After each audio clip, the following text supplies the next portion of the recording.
Alô, bom dia, meu nome é Edmilson Duarte, graça e paz, a paz do Senhor. Nós somos ali da Igreja Batista da Nova Marabá, folha 32. Queremos te convidar nessa manhã para dar continuidade aos nossos estudos dos fundamentos bíblicos da família. Hoje a nossa lição de número 8. Você que é aluno lá da nossa classe, ou você que é nosso amigo que está recebendo essa lição, esse estudo, nós queremos te convidar a assisti-lo até o final. O nosso único propósito é que nós possamos crescer na graça e no conhecimento do Senhor Jesus através do estudo da Bíblia. E não importa para nós qual seja a sua religião, a sua denominação, qual é a sua forma de crer, a única coisa que nós queremos é que você assista esse vídeo até o final, e ao final que o Espírito Santo de Deus possa te dar entendimento daquilo que nós vamos falar e ele possa também nos capacitar nesta manhã. Então continue conosco e obrigado por estar inscrito nesse canal do YouTube, e nós vamos dar início ao nosso estudo dessa manhã. E eu quero te convidar para que você possa abrir aí a sua Bíblia. Nós vamos, a nossa lição hoje é de número 8, nós vamos falar dos inimigos da família, as influências externas. No domingo passado nós falamos das influências internas, e nesse domingo nós vamos falar das externas. E abrindo a sua Bíblia, eu queria te convidar para que nós meditarmos nesse texto que Paulo escreveu, na segunda carta que Paulo escreveu a Timóteo, no capítulo 3, do verso de 1 a 5, eu vou fazer uma leitura para você numa versão, na nova versão internacional. Muito parecida com aqueles que têm a versão contemporânea. Olha o que Paulo, escrevendo a Timóteo, nos abençoa nessa manhã. A partir do verso 1. Sabe, porém, isso, que nos últimos dias sobrevirão tempos trabalhosos. Em outras versões, lá estará escrito tempos difíceis, tá? Mas nessa versão aí, que nos últimos dias sobrevirão tempos trabalhosos. Verso 2.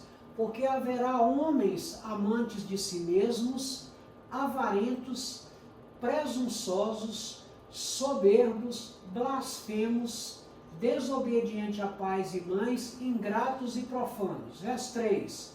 Sem afeto natural, irreconciliáveis, caluniadores, incontinentes, cruéis, sem amor para com os bons, traidores, obstinados, orgulhosos, mais amantes dos deleites do que amigos de Deus. E para concluir, verso 5. Tendo aparência de piedade, mas negando a eficácia destes, negando a eficiência destes, negando a eficácia destes, afasta-te. Custou, mas saiu, ok? Acerca dos dias trabalhosos, o que Paulo quer nos falar para a gente entender acerca dos dias trabalhosos? Que nós, acerca dos dias trabalhosos, que nós não nos enganemos, né? Porque nós vivemos tempos terríveis e que é difícil permanecer firmes em Cristo. E a própria palavra ela nos diz o seguinte, que no final dos tempos, o amor de muitos iria esfriar, e essas coisas a gente tem visto acontecer com mais frequência, né?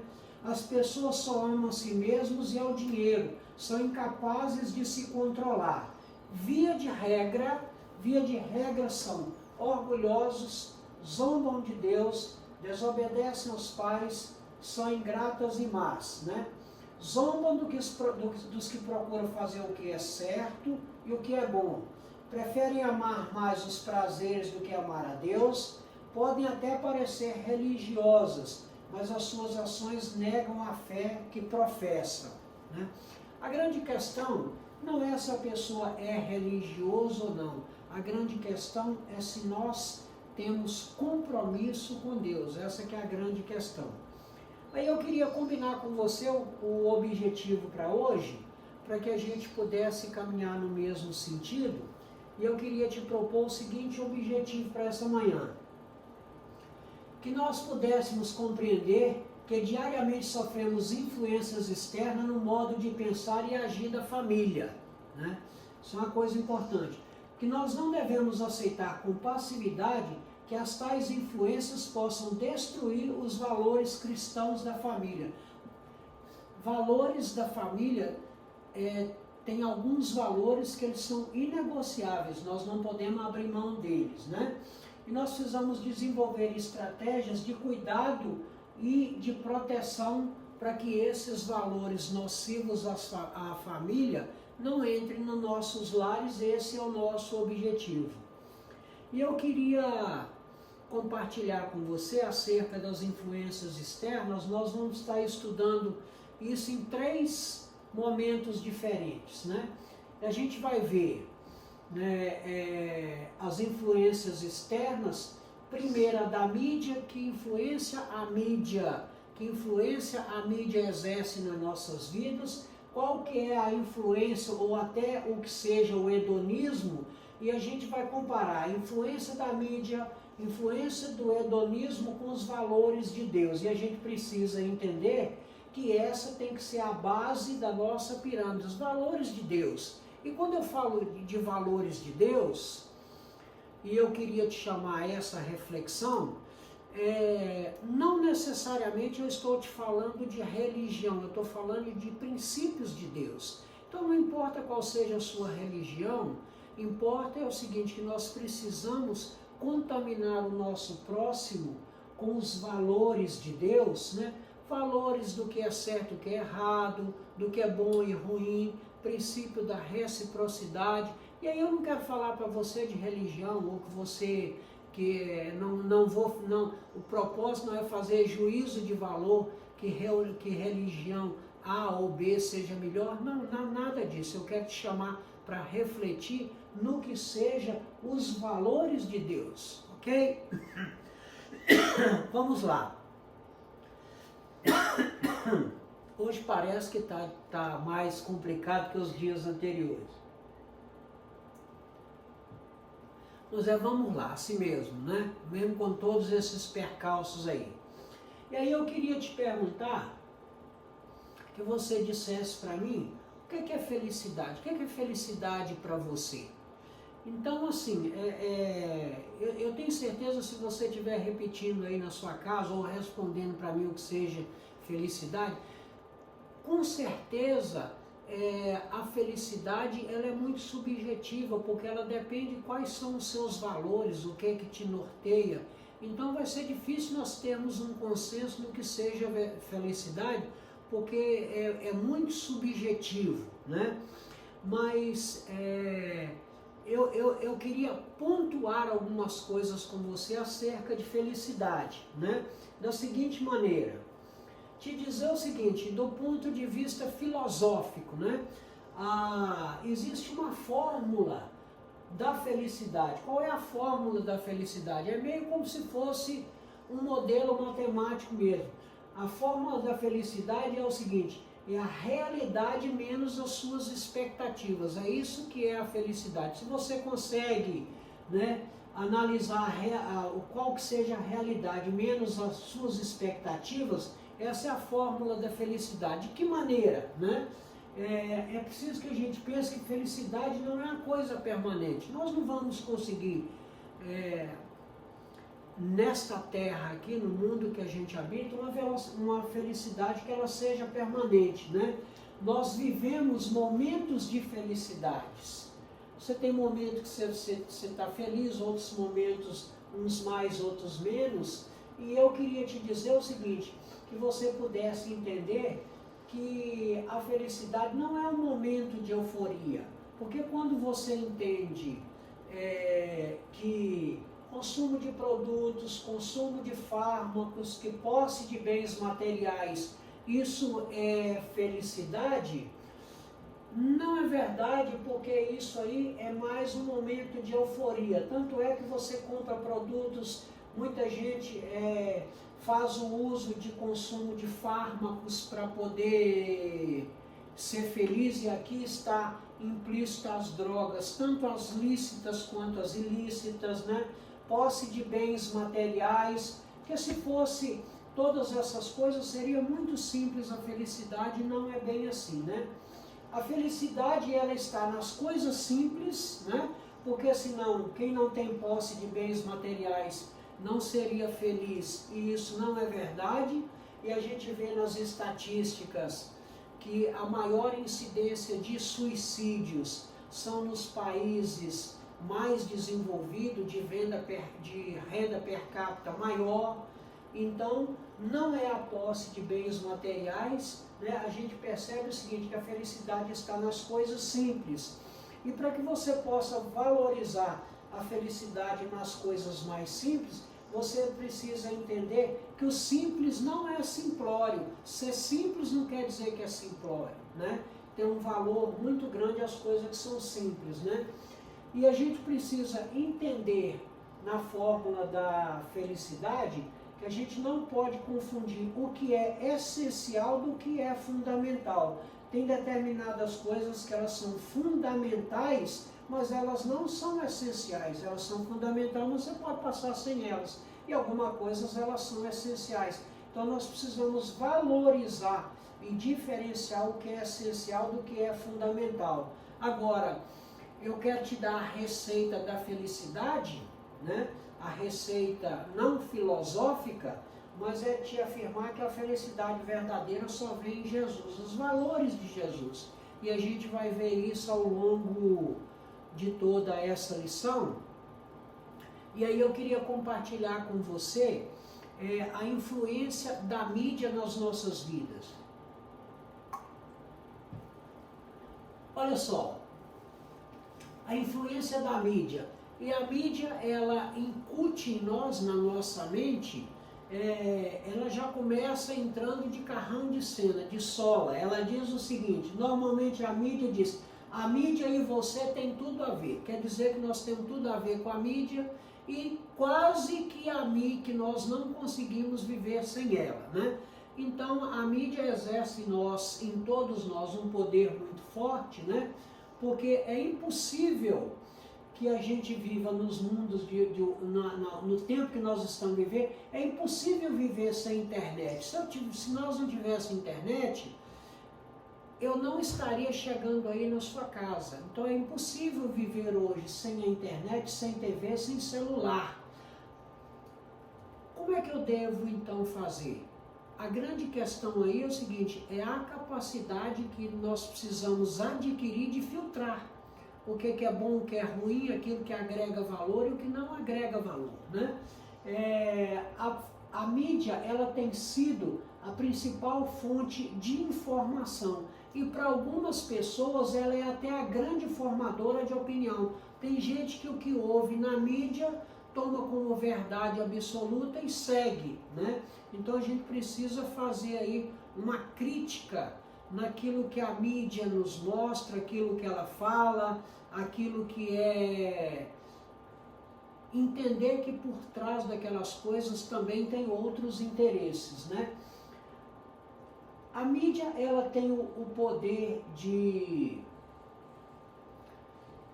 manipular as pessoas, de nos manipular, de formar opinião, porque é através delas que a gente descobre, né, quais são as novidades da ciência, é que a gente vê moda, informação e comportamento.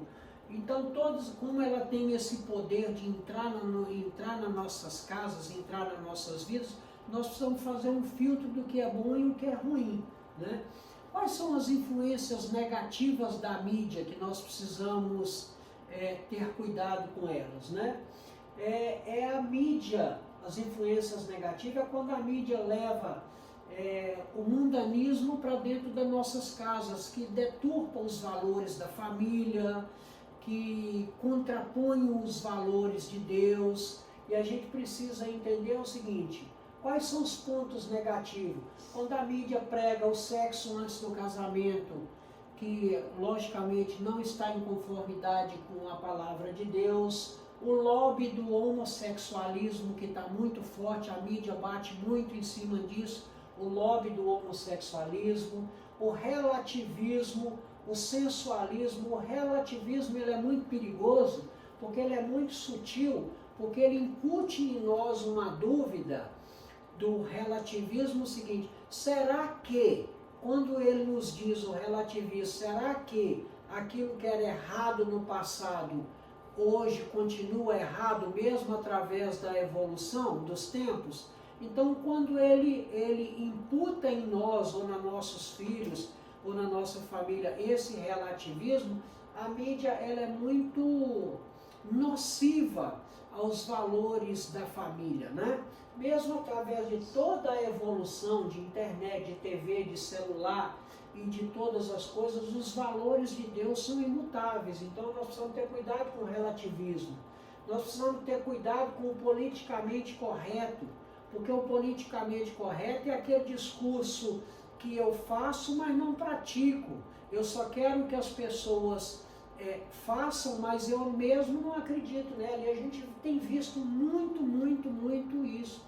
Aí, principalmente através dos artistas, daqueles que são formadores de opinião, de cantores, o politicamente correto, gente dando pitaco em tudo quanto é negócio, de agro, de não sei o que. Eu não vou fazer referência aí os artistas que até ensinam como é que tira leite, né? Sendo que o camarada não sabe nem o que é vaca e o que é boi. Todo mundo dá pitaco em tudo, principalmente com relação ao meio ambiente, ao agronegócio, como educar seus filhos. Então tem muita gente dando pitaco aí sem ter a mínima noção do que está falando, né? E aí também a mídia tem incutido em nós um vocabulário muito vulgar, palavras chulas. Então esses são os aspectos, as influências negativas da mídia, sem contar que nós temos um fato novo, que são as fake news. Às vezes as pessoas menos avisadas, elas ficam replicando notícias que não são verdadeiras, teoria da conspiração, um monte de coisa que denigre imagem de pessoa. Eu não sei a fonte, eu não questiono a fonte, eu não procuro saber, eu fico replicando informações que elas são nocivas, elas depreciam imagens, elas denigrem a moral de pessoas. Então eu tenho que ter muito cuidado com o que seja fake news. Antes de eu acreditar alguma coisa, eu preciso saber a origem.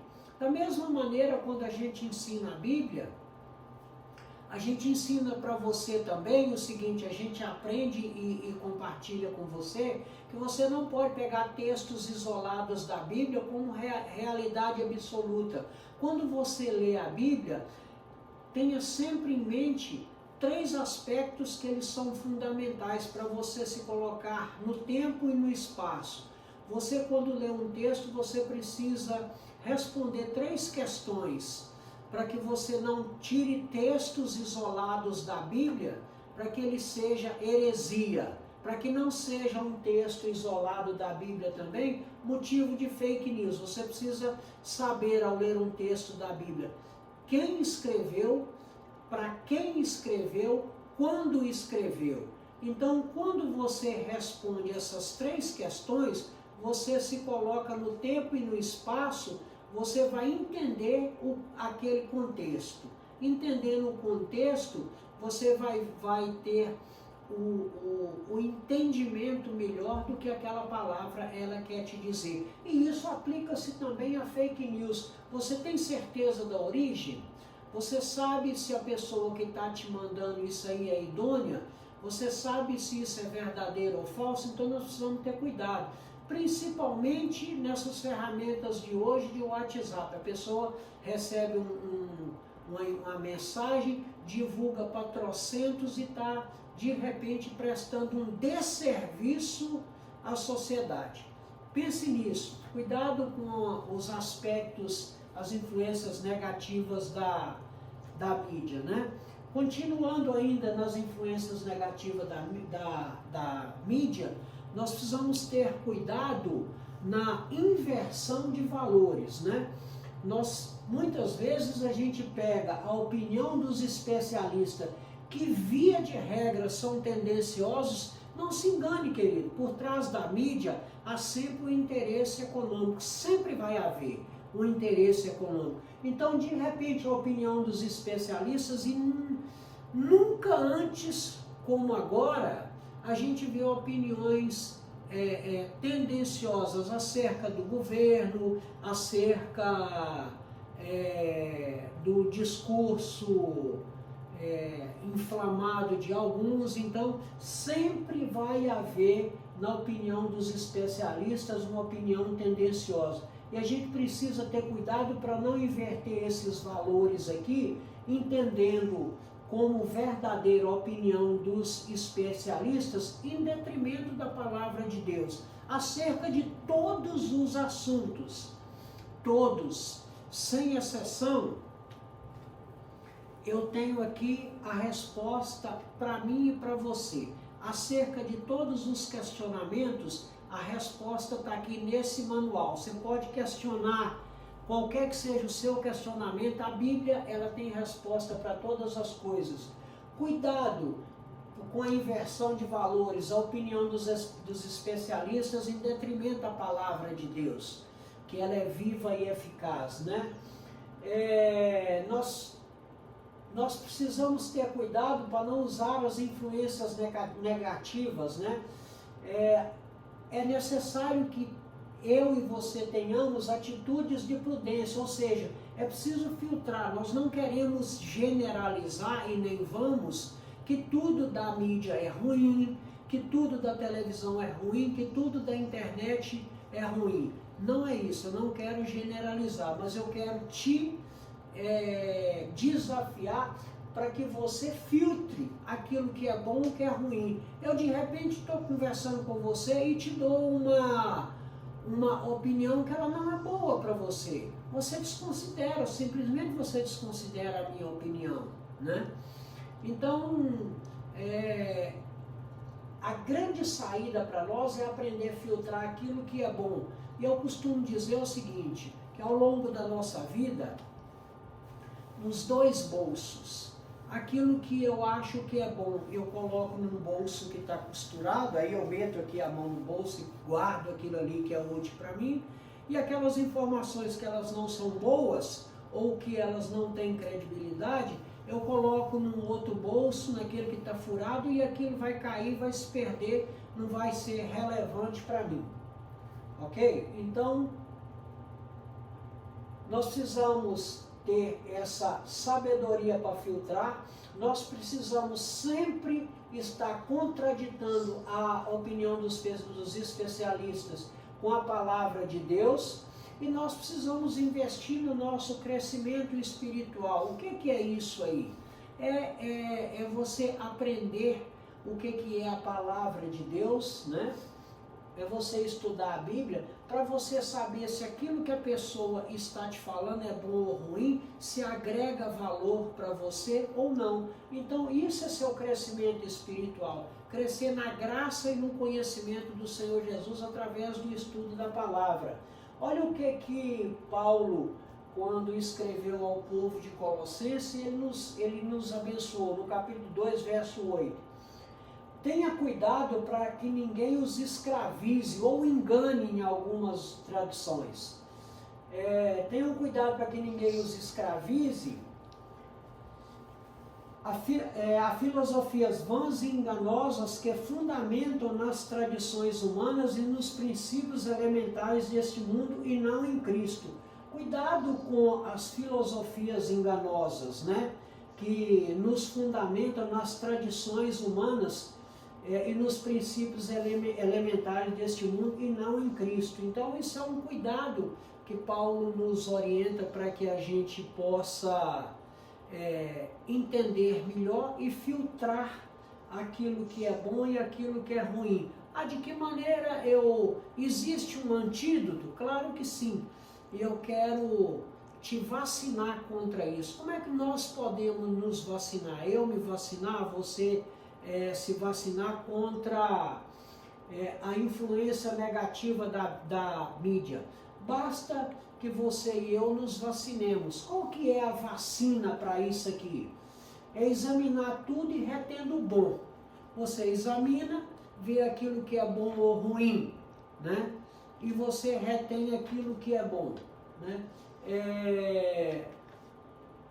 Nós precisamos considerar a opinião de Deus, e considerar a opinião de Deus não como mais uma opinião, mas como a opinião de Deus. O que é que Deus pensa a respeito? O que é que a Bíblia diz a respeito? E nós precisamos considerar a opinião de Deus como a principal e não como apenas mais umas, né?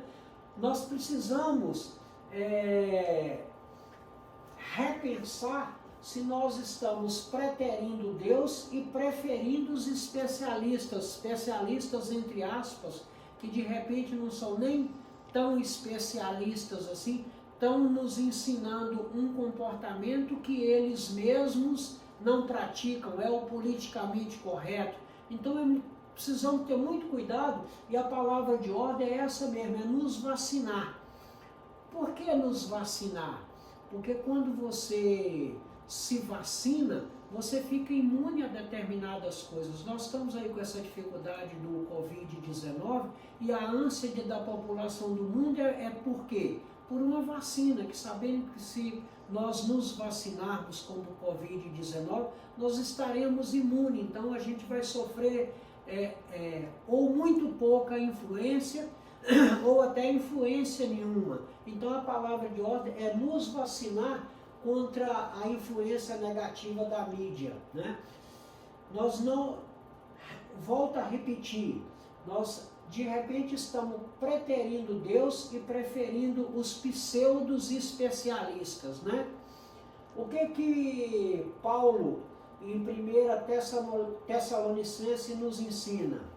Olha só, não apaguem o espírito, não tratem com desprezo as profecias, não ponham à prova todas as coisas e fiquem com o que é bom. Afastem-se de toda forma do mal, ok? Vou ler de novo que é importante. Não apaguem o espírito, não tratem com desprezo as profecias, que é a palavra de Deus, leitura da Bíblia, mas ponham à prova todas as coisas e fiquem com o que é bom. Afastem-se de toda forma de mal, ok? Nós temos ainda, além da mídia, a influência do hedonismo. Você sabe o que é o hedonismo? Como a EBD também é cultura, nós vamos dar uma passagem rápida pelo hedonismo, só para você entender melhor o que seja o hedonismo. Olha só, o hedonismo é uma teoria filosófico-moral que afirma ser o prazer o supremo bem da vida humana. Surgiu na Grécia e seu mais célebre representante foi Arístipo de Cirene. Na antiguidade, o Arístipo de Cirene, contemporâneo de Sócrates, distinguia dois estados da alma humana: o prazer, que é o movimento suave do amor, e a dor, que é o movimento áspero do amor. Segundo ele, o prazer, independente da sua origem, tem sempre a mesma qualidade, que o único caminho para a felicidade é a busca do prazer e a diminuição da dor. Ele afirma, inclusive, que o prazer corpóreo é o próprio sentido da vida. Completamente diferente dos valores de Deus, esses princípios filosóficos. Mas a título de conhecimento, vamos dar o andamento. Na Idade Moderna, Julien Frey, iluminista francês, atualizou o hedonismo e seu discípulo, Donatien Alphonse, radicalizou, transformando em amoralismo, ou seja, né, que o hedonismo poderia ser o amoralismo, o ideal de serenidade em frieza diante de outras pessoas, ou seja, isento de qualquer valor moral. O hedonismo psicológico é a pressuposição antropológica de que o ser humano sempre procura aumentar o seu prazer e diminuir seu sofrimento. e que assim a busca do prazer é a única força motivadora da ação humana. Já o hedonismo ético é uma teoria normativa que afirma que os homens devem ver o prazer, os bens materiais, como a mais importante em suas vidas. E aí eu queria contraditar o hedonismo aos olhos da palavra com muita facilidade. Olha só, eu quero entre trocentos referências da Bíblia, eu quero contraditar com apenas duas os princípios filosóficos do hedonismo. Apenas com duas referências, e eu poderia ficar aqui a semana toda te dando as referências na Bíblia, mas eu quero compartilhar com você apenas duas. A primeira está lá em João 16:33, apóstolo João, lá nos evangelhos, Mateus, Marcos, Lucas e João, para você que é meu amigo, que está nos assistindo. Olha só o que diz João 16:33. Isso aqui na Nova Versão Internacional. Quem tem uma versão clássica é um pouco mais forte. Mas vamos lá, o que diz aqui? Eu lhes disse essas coisas para que em mim vocês tenham paz. Nesse mundo vocês terão aflições. Contudo, tenham bom ânimo, eu venci o mundo. Se o próprio Jesus, através de João, está dizendo o seguinte, que no mundo tereis aflições, não tem nenhuma promessa de felicidade que seja eterna. Todos nós haveremos de ter dificuldades. Todos nós haveremos de ter dificuldades. Só que a grande promessa é o seguinte, no mundo tereis aflições, mas tende bom ânimo. Eu venci o mundo, essa é a palavra de Deus. Se ele venceu o mundo, nós também venceremos através dele. Duas maneiras fazem com que o homem procure a Deus. O homem procura a Deus primeiro pelo amor e depois pela dor, né? O ideal é que nós procuremos a Deus de forma voluntariamente pelo amor, pela gratidão. E isso, ele está nos dizendo o seguinte, mesmo que nós façamos isso, nós ainda haveremos de ter aflições. Mas quando você procura a Deus pelo amor, ele te ajuda a resistir à dor, né? Porque quando nós procuramos a Deus pela dor, às vezes o sofrimento já está muito grande, né? Então, pense nisso. Outro texto que eu quero compartilhar com você é de Romanos 12. Não se amodem ao padrão deste mundo, mas transformai-mo pela renovação da vossa mente para que sejam capazes de experimentar e comprovar a boa, agradável e perfeita vontade de Deus. Em outras traduções mais clássicas, ele diz aqui o seguinte, e não vos conformeis com este mundo, que é para nós não nos conformarmos. Então, apenas com esses dois textos, e eu poderia te apresentar trocentos, eu quero contraditar a teoria do hedonismo, ok? Eu recebi de um amigo muito especial uma coisa bacana e eu quero compartilhar com você que ele está em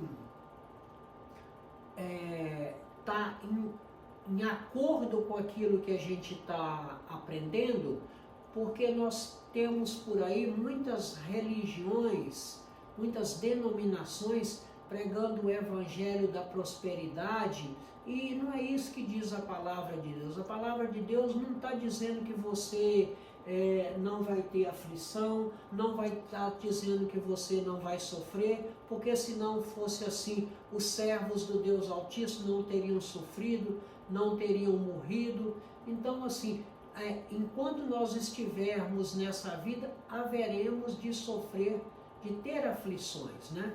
Então, contraditando aí o hedonismo e contraditando a teoria da prosperidade, não venda o seu carro, a oferta é uma coisa abençoada por Deus, o dízimo também é uma ordenança divina. Está lá no Antigo Testamento, o próprio Abraão pagou, entregou o seu dízimo a Melquisedeque, e a gente tem várias referências da oferta da viúva, mas nunca venda sua casa, venda o seu fogão para você dar o dinheiro lá na igreja. Ninguém está te pedindo isso. Uma religião, uma denominação que pediu o seu sofrimento para que você dê a oferta na igreja, ela não tem nenhuma relação verdadeira com Deus, porque não é isso que Ele quer, né? Nós sabemos que na vida nós vamos ter aflições, mas nós devemos ter bom ânimo, que se Ele venceu o mundo, nós também venceremos, e lá no céu, lá não haverá sofrimento, porque lá não é lugar de sofrimento, mas aqui todos nós somos suscetíveis a ter dificuldades, né? Mas aí eu queria compartilhar, um amigo especial compartilhou isso comigo, e eu compartilhei com algumas pessoas essa frase desse pastor paraibano, né, Augustus Nicodemos. Talvez você já tenha até lido algum livro dele. Ele é um escritor, pastor protestante, e ele está no... Olha só que interessante o que ele diz aí nessa citação dele. Eu achei até oportuno, trouxe isso, um grande amigo me abençoou, e eu quero abençoar com você o seguinte, que a maior bênção do Evangelho é a salvação. Quem quiser dinheiro e bens, estude, se qualifique e trabalhe. Então é isso, Deus ele nos capacita, mas a proposta principal não é que nós não vamos ter sofrimento e nem que nós vamos ser prósperos em tudo. Deus ele é soberano, Ele está acima de todas as coisas, e a vontade de Deus ela é boa, perfeita e agradável, né? A gente precisa aprender isso, né? Ainda na influência do hedonismo, que a influência do hedonismo, ela tenta incutir na nossa mente de forma muito diabólica, porque isso é um pensamento diabólico, e você viu lá a síntese do que seja o hedonismo, e isso é um pensamento diabólico, e o que ele quer incutir em nós é que eu quero ser feliz, e às vezes ser feliz de qualquer maneira, a qualquer custo, né? Aí ele prega para nós o seguinte: a busca pelo prazer, oferecido pelo entretenimento, a possibilidade de impressionar pessoas, cuidar do meu ego, liberdade sexual, do consumismo, da compra de coisas que eu não preciso, aí por sequência endividamento, compra aquilo que eu não posso, o outro comprou, eu quero também, mas eu não posso. Aí é o famoso galinha que acompanha pato, e eu quero te dizer que se galinha acompanha pato, ela morre afogada. Não quer dizer que o outro comprou eu tenho que comprar, não é porque o outro tem 5 carros eu tenho que ter também. Então eu preciso entender o seguinte, né? As coisas têm que ser conforme as nossas possibilidades, né? A felicidade segundo o mundo é pautada da seguinte maneira, né? Ela é, via de regra, firmada em prazeres que são passageiros. Depois as consequências virão, a conta vai chegar. Esses prazeres efêmeros, eles são muito complicados, né? Na hora que a conta chega, o estrago já está grande, né? É na vontade de sempre compro algo novo, aí eu fico feliz, né? Quando eu ganho mais dinheiro, eu fico feliz. E excesso de vaidade, isso me leva a um excesso de vaidade, ou talvez cause em nós até a falsa suposição de liberdade, né? Contraditando ainda mais o hedonismo, né? Como é a felicidade segundo Cristo?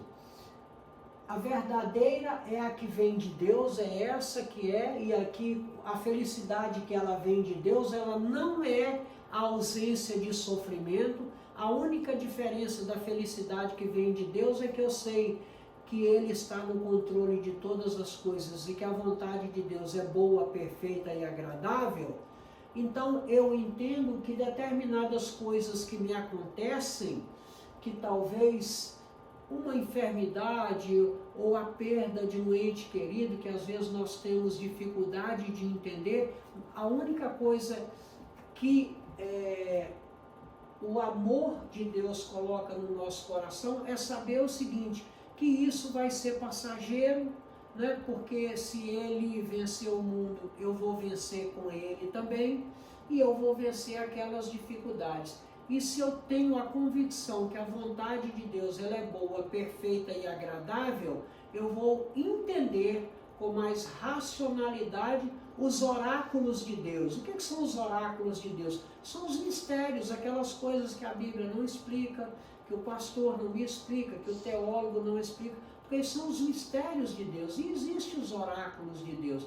De repente, nos sobrevém alguma dificuldade que nós não entendemos por quê. Mas ao invés de eu me colocar nesse momento como vítima e perguntar a Deus por que eu acho que a pergunta correta era para quê? Porque quando eu pergunto por que eu me coloco numa posição de vítima e eu, às vezes, estou com um pensamento que Deus não me ama, isso não é bom.